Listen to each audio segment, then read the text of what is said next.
Today I'm going to tell you a method as to how to find the equivalent resistance of some very complex circuits. I call this method as equipotential method, and it's very easy to understand. So let's get started.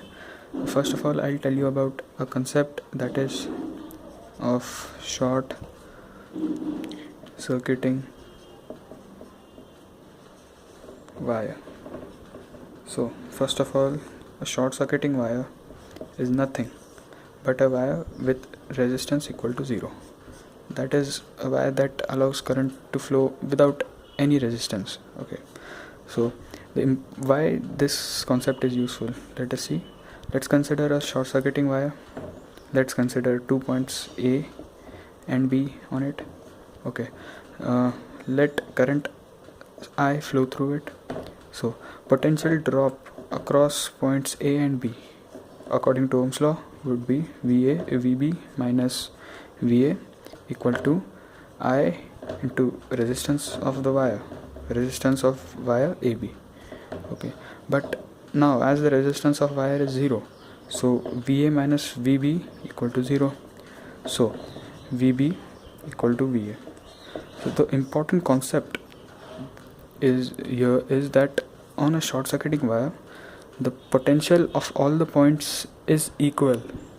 That is, this point, all the points, the potential is equal.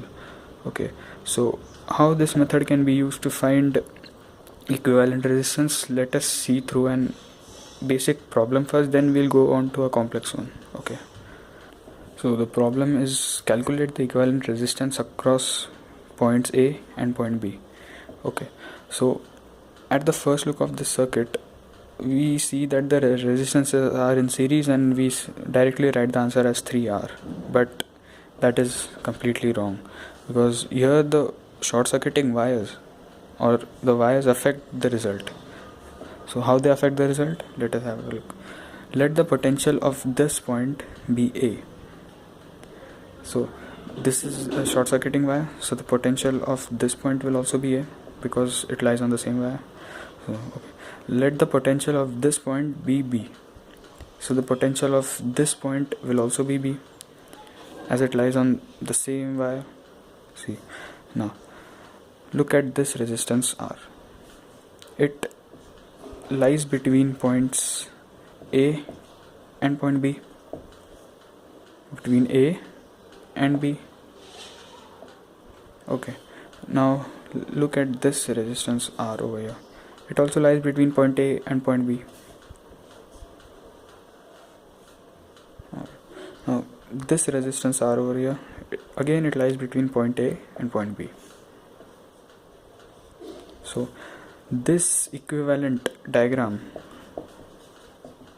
of this circuit is much more simplified, and as you can see, these three resistances are not in series but they are in parallel. So the effective resistance of the circuit will be simply R by 3. So this was a basic problem. Now let's switch on to a more complex one. So the question is, calculate the effective resistance between points A and point B. Well, this circuit looks a bit more complex than the previous one, but I'm sure it is very easy. Okay, so if we follow the method properly. So first of all, I'll mark all the junction points, this, and this. Okay, if we assume the potential of this junction as C, potential of this junction will also be C, and potential of this junction will also be C, because this is the same conducting short circuiting wire. The potential of all the points will be same. Okay, now let's assume the potential of this point equal to D. So the potential of this point will also be D, and let's assume the potential of this point equal to A and this point here equal to B. So have a look at this 30 ohm resistance. First we mark the endpoints over here, A and B. Have a look at this 30 ohm resistance. It is between points A and point D. Let us consider point D to be somewhere over here, and let us put the 30 ohm resistance over here. Okay, so now take a look at this 30 ohm resistance over here. It's between point D and point C. Let us consider point C between D and B. Anyway we can consider, it doesn't matter. So this 30 ohm resistance comes over here. Okay, so look at this 90 ohm resistance. It is between points A and C. So it will come like this, 90 ohms. Okay, now look at this 30 ohm resistor. It is between point C and point D. So it will be parallel to this 30 ohm resistor. Now which resistor is left? This resistor over here, 4 ohms. It is between points B and C. So let's put it over here, 4 ohms. And one resistance here, 100 ohms is left. See, this point is also C, this point is also C. So there's no potential difference across the 100 ohms resistor. So there will be no current across the 100 ohm resistor. So we can neglect it.